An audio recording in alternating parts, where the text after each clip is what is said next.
And hello ladies and gentlemen, আমরা আমাদের নতুন ভিডিও নিয়ে এলাম।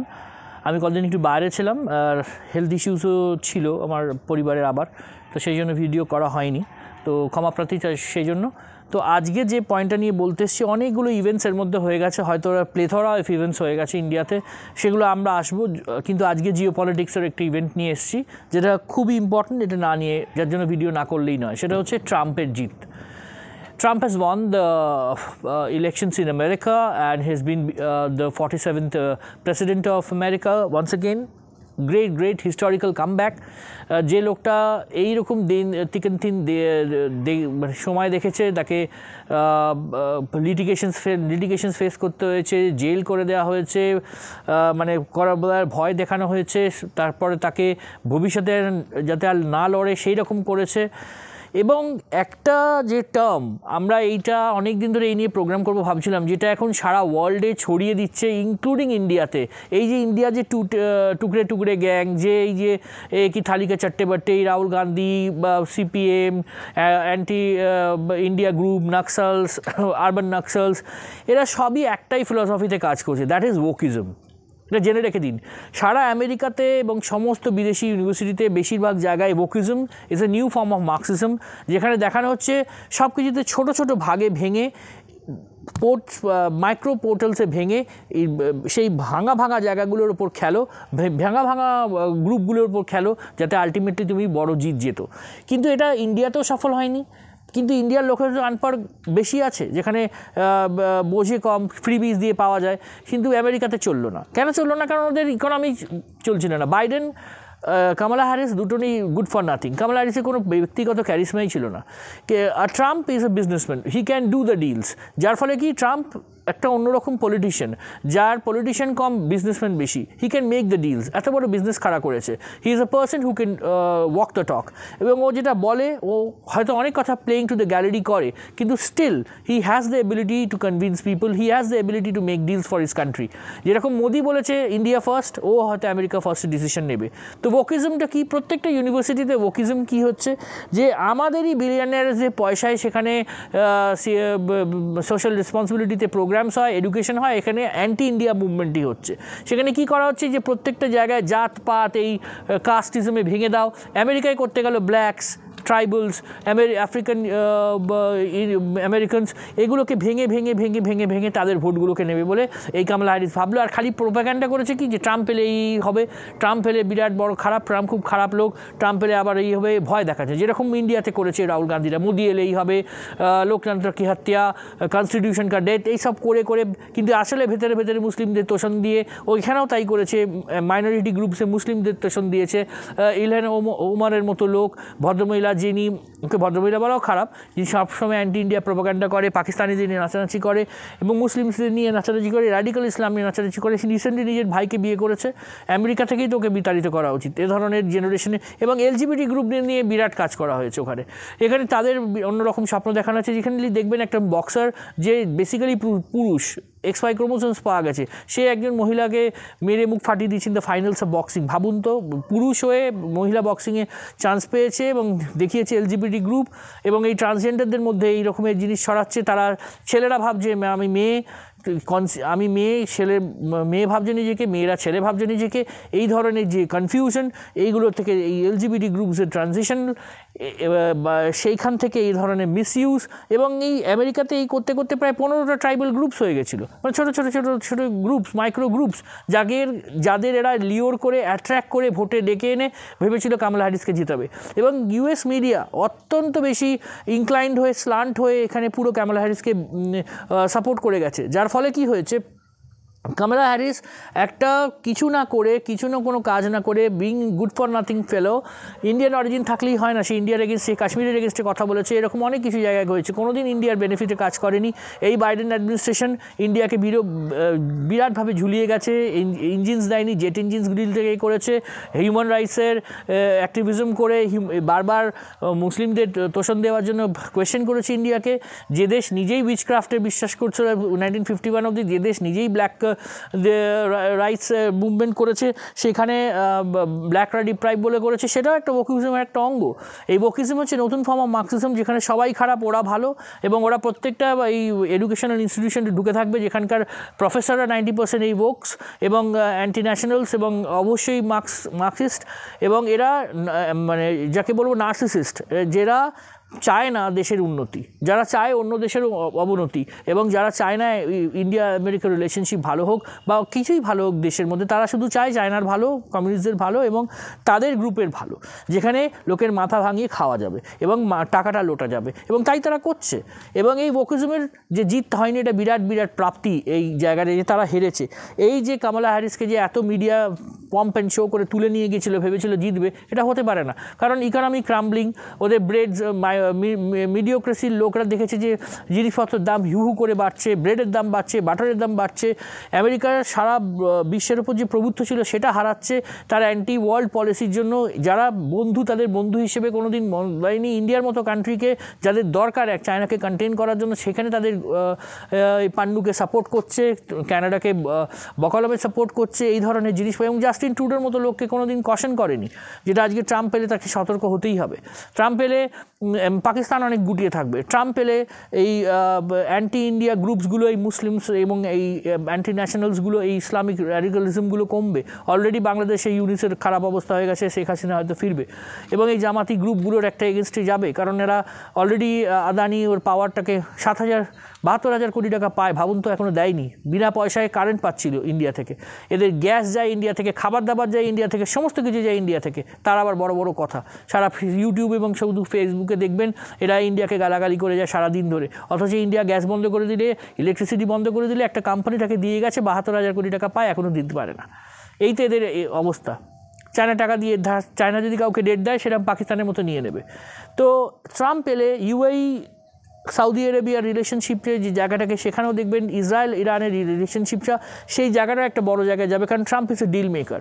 সে ইসরায়েলকে বোঝাবে, আর ইউএই এবং সৌদি আরবিয়াকে মোটিভেট করে, অলরেডি ওরা এব্রাহাম অ্যাকর্ড করে অনেকটাই ওদের এক জায়গায় এনেছিল, এবং ইসরায়েলের শুধু দরকার ইউএস সাপোর্ট, তাহলেই তারা দুনিয়ায় দেখে নিতে পারবে, কারণ সে বিরাট বড় ফোর্স নয়, তার জানে সে সার্ভাইভ করতে হবে, এবং সমস্ত পেটেন্ট এবং জিনিসপত্র বুদ্ধিজীবী তাদের মধ্যে থাকে। বুদ্ধিজীবী বলতে এই অর্থে আমাদের দেশের বুদ্ধিজীবী না, সত্যিকারের বুদ্ধির ধরা লোক, যারা পেটেন্ট, যারা বিভিন্ন ইনোভেশনস করে, তো সেইটাই ভাঙিয়ে আমেরিকা খায়, কারণ সমস্ত পেটেন্টই ইসরায়েলিদের। এবং যার ফলে কী হচ্ছে, সমস্ত কিছু নতুনত্ব তারা তৈরি করে, ওরা বিরাট ব্রেন, যার ফলে এই ইরান যে জামাতি এলিমেন্ট ওখানেও বসে রয়েছে, এই খামেনি অ্যান্ড আদার্স, এদের রেজিম চেঞ্জ দরকার, যেটা বুরখা পরার জন্য ওদের মেয়েরা নেকেড হয়ে রাস্তায় ঘুরছে এবং প্রোটেস্ট করছে। তো এই যে জায়গাটা আজকে দরকার ইরানের রেজিম চেঞ্জ, এবং ইরানকেও বুঝিয়ে দিতে পারছে ইসরায়েল যে তোমাদের হিট করা কোনো ম্যাটার না, যে কোনো জায়গায় গিয়ে ঢুকতে পারো, তোমাদের সেরকম কোনো ক্ষমতাই নেই, এয়ার ডিফেন্স সিস্টেমই নেই, ইসরায়েলের যে অস্ত্র আছে, আমেরিকার যে অস্ত্র আছে, ভেতরে ঢুকে যে কোনো সময় মেরে দিতে পারে। তো তোমরা আমাদের বিরাট কিছু করতে পারো, Israel protected by anti defence system এবং মিসাইল ডিফেন্স সিস্টেম।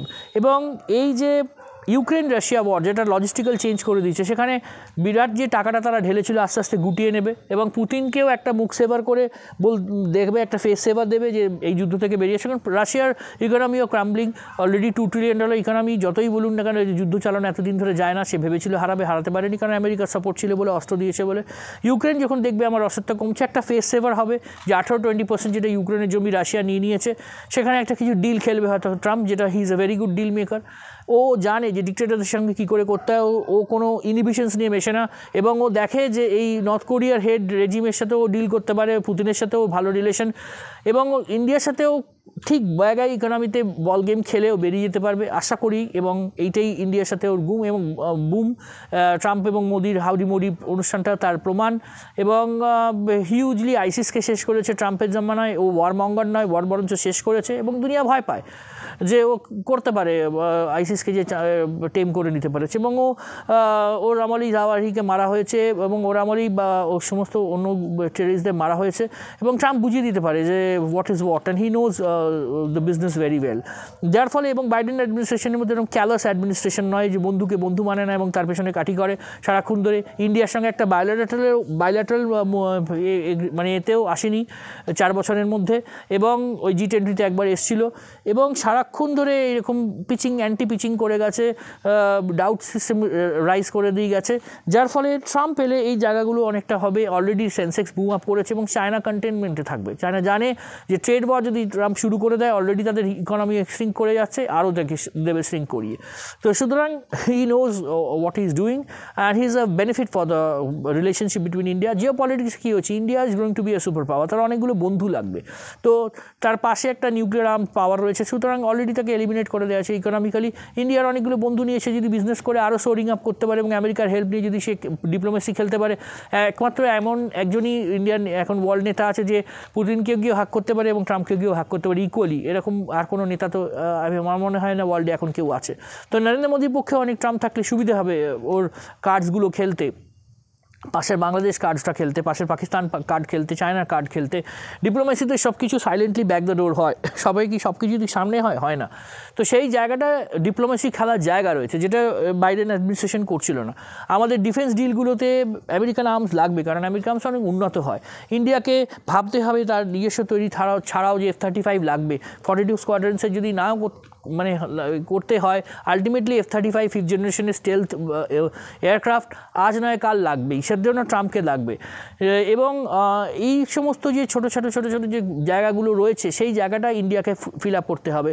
তো still Trump is a blessing for this third world countries. আর কেন আমেরিকারও নিজস্ব জায়গা থেকে আমেরিকাকে রিভাইভ করতে গেলে ট্রাম্পের মতো লোককে দরকার। বাইডেন অ্যাডমিনিস্ট্রেশন দেশটাকে প্রায় শেষ করে দিয়ে গেছে এবং এই ভেনেজুয়েলা কিউবাকে বব ডাউন করে রেখে লাভ নেই, ডিপ্লোমেসি দিয়ে খেললেই লাগবে। তো ইরানকেও বুঝিয়ে দেওয়া দরকার যে তোমাদের জায়গা ওইখানে, এর বেশি খেলতে যেও না, তাহলে কিন্তু মুশকিল আছে। এবং স্যাংশনস দিয়েও শেষ করে দিতে পারে ইরানকেও একটা জায়গায় ব্যালেন্সিংয়ে আসতে পারে। এবং ইসরায়েলকে বুঝিয়ে যুদ্ধটার একটা জায়গায় থামা দরকার। তাই তুমি অর্ধেক ভেঙে দিয়েছো, হাউদিকে, হিজবুল্লাহকে লেবাননে গিয়ে মেরেছো, তোমার এদিকে গাজায় তুমি যা করার করেছো, অলরেডি এতগুলো সিনিয়র লোককে মেরেছো হামাসের। ব্যাস এর এন্ড করো, দুনিয়া থেকে ওয়ার চলে গেলে, টাকা পয়সা গেলে কনসেন্ট্রেট করতে পারবে নেক্সট চায়না, কারণ চায়না তাইওয়ানের ওপর চোখ দিয়ে বসে রয়েছে। তো যখনই এইসবগুলো মিটবে, যেটা চায়না মেটাতে দিতে চায় না, জিও পলিটিক্সে এরকমই, চায়না চাইছে সব জায়গায় একটা করে গণ্ডগোল হোক, ইউএসের মানি এবং আর্মস ওখানে যাক, যাতে ও পিসফুলি তাইওয়ানকে খেলে নিতে পারে। আর রাশিয়াকে যত এঙ্গেজ রাখবে এই সমস্ত ওয়ারে, তাদের কি হবে, রাশিয়া ও চায়নার ওপর ডিপেন্ডেন্ট হয়ে থাকবে। ইন্ডিয়া আজকে রাশিয়ার থেকে এরমভাবে তেল কিনে রাশিয়াকে বাঁচিয়ে রেখেছে, তাই নইলে রাশিয়ার অবস্থা আরও খারাপ হতো। ইন্ডিয়া স্যাংশনসে ভয় না কেউ এটা করেছে। তো জিও পলিটিক্সে এইখানে বুঝতে হবে যে পেছনের দরজায় দিয়ে কী খেলা হচ্ছে, এবং দেখতে হবে এই সেম জিনিস আজকে যেটা আমেরিকার ইলেকশনে হয়েছে, এই আমাদের দেশের ইলেকশনেও হয়েছে, আগেরবারে মোদিকে নিয়ে হয়েছে, এখনও চলে যাচ্ছে, এই ওকুজমই চলছে যে সবাই সব কিছু খারাপ, দেশেরটাকে জাতপাতে ভেঙে যাও। যেখানেই যাচ্ছে রাহুল গান্ধী কাস্ট সেন্সাস নিয়ে কথা বলছে, আমি তো বলেছি ও নিজের ধর্ম বলতে পারে না, নিজের কাস্ট বলতে পারবে না, এতগুলো লোকে ভেঙে টুকরো টুকরো করে হিন্দু ভোটটাকে ভাঙার জন্য করছে। বাটেঙ্গে তো কাটেঙ্গে, এটা একদম সহি কথা যোগী বলেছে। এখন সবাই সংগতির কথা বলছে যে এক রহেগা তো নেক রহেগা, সেফ রহেগা, এটা ঠিকই বলছে, কারণ ও তো বাঁটার চেষ্টা করছে, কিন্তু ওরা মুসলিম ভোটটাকে ভাবছে না। শিয়া সুন্নি, আশরাফ, আহমেদিয়াস, এইগুলো যে একটা গ্রুপ, শিয়া সুন্নি দিয়ে 14 বছরে ওয়ার হয়ে গেছে ইরান ইরাকে। তো আজকে এই জায়গাটা বুঝতে হবে যে ও কেন এই জিনিসটা করছে। মুসলিমরা কনসলিডেটেড ভোট দেবে ওখানে, এবং বিজেপিকে হারাবার জন্য সমস্ত স্টেটে এই ওকিজমের একটা পার্ট, যে টুকরো টুকরো করে ভেঙে দাও, জাতপাতে ভেঙে দাও, এই কেউ যাদবকে ভোট দেবে, কেউ মুসলিমকে ভোট দেবে, ওই জায়গাটা ইন্ট্যাক্ট ওরা পাবে, এবং হিন্দু ভোটটাকে ভেঙে যাও। তো হিন্দুদের নিজেদের ভোটটা খুব ভালো করে ভাবতে হবে যে আজকে যদি আমি এই জায়গায় লুজ করি, যদি ইন্ডিয়া থাকবে না, কিন্তু ইন্ডিয়ার সভারেনিটির উপর কোশ্চেন আছে, ইন্ডিয়ার কিন্তু বাউন্ডারিজ হারাবে। আজকে যেটা বাংলাদেশে হচ্ছে ঘরে ঢুকে মারবে, এইটা কিন্তু খেয়াল রাখা দরকার যে নিজস্ব ইউনিটি রেখে পাল্টা মাঠটা ওদের চোখে চোখ রেখে দিতে হবে, তবেই কিন্তু জিতবেন, তবেই কিন্তু বাঁচবেন। ভোটটা খুব ইম্পর্টেন্ট জিনিস, বুঝতে হবে। ওরা 200 ডিস্ট্রিক্টে মুসলিমরা আজকে ডিসিশন মেকার। দেখছেন সুপ্রিম কোর্টে চন্দ্রচূড় যাওয়ার আগে এত কন্ট্রোভার্সিয়াল বেশ কিছু রায় দিয়ে গেল, এবং অভয়া মামলাটা ইচ্ছে করে, আমি আগেই বলেছিলাম, হাতে নিয়েছিল ডোবাবার জন্য ওকে, তো ও নিজেই সুমতোটা নিয়েছিল, এবং 10-15টা মামলা চাকরি থেকে শুরু করে সব কিছু নষ্ট করার জন্যই নিয়েছে, সময়টা নষ্ট করার জন্য। এবং যদি দেখুন নতুন করে যিনি জাজ এসছেন সঞ্জয় খান্না তা কী করেন এটা আমাদের দেখার জায়গা আছে। তো জিওপলিটিক্স নিয়ে আজকে যেটা বললাম, এই জিওপলিটিক্সটাই এক্সট্রাপোলেট করে বা ইন্ট্রাপোলেট করে আপনাদের নিজেদের ইন্ডিয়ার ইয়েতে ভাবুন, কনটেক্সটে ভাবুন। ইন্ডিয়াতেও কিন্তু এই রাহুল গান্ধী, এই মমতা ব্যানার্জি, এই অখিলেশ যাদব, এই তেজস্বী যাদব, এই ওমর আবদুল্লাহ, ফারুক আবদুল্লাহ, দেখুন কাশ্মীরে কি অবস্থা। একটা জম্মু কাশ্মীরের বিধানসভায় সেখানে জানে যে কোনো রিজনাল পার্টি 370 আর অ্যাব্রোগেশন ফিরিয়ে আনতে পারে না, সেখানে নিয়ে মারপিট, দাঙ্গা হাঙ্গামা, ভারত মাতা কি যায় বলেছে বলে মারপিট করছে, এবং সেখানে বিজেপির এমএলএদের মেরেছে কি না, ভারত মাতা কি যায় বলেছে বলে। ইন্ডিয়ার মতো কান্ট্রি বলে এখন অবধি সহ্য হচ্ছে, চায়নালে তুলে পুঁতে দিত। এখানে এখনও দরকার প্যারাট্রুপার নামিয়ে ওদের তুলে নিয়ে যাওয়া। জাস্টিস কি বললো, ভাড়মে যায়। যেখানে ইন্ডিয়ার ফ্ল্যাগ উঠছে, তুমি এখনও চাইছো ইন্ডিয়ান কনস্টিটিউশনে যাবে না, রাজ্যিত কনস্টিটিউশন চলবে, ইন্ডিয়া ওখানে পাঠ নিতে পারবে না, যেখানে লোয়ার টর্ডেন লোকরা ভোট দিতে পারতো না, কোনো রকম চাকরি পেত না। তো আজকে সেটা আর কি চাই? ইন্ডিয়ার ভারত মাতা কি যায় ইন্ডিয়ায় বলতে পারবে না ইন্ডিয়ান বিধানসভায়?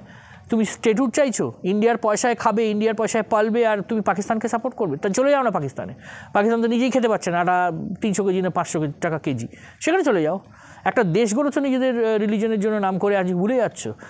দেশ গড়বে, ইন্ডিয়াকে ভাঙবে, তারপর ইন্ডিয়া থেকেও সেকুলারিজমের নাম করে একটা ড্রাকোনিয়ান ল করবে, ওয়াক অফ অ্যাক্টে জমি নেবে, এবং সমস্ত জায়গায় আমাদের টেম্পলস থেকে টাকা উঠবে এবং তোমরা ওয়াজিফা নেবে। এর থেকে বড় দ্বিচারিতার হতে পারে না। তা আপনারা আমাদের চ্যানেলটা দেখুন, যারা ভালো লাগছে সাবস্ক্রাইব করুন, প্লিজ সাবস্ক্রিপশন করুন। আমরা বেগ স্ক্রিনে দেখছি, ভিডিওটা দেখছেন কিন্তু সাবস্ক্রাইব করছেন না।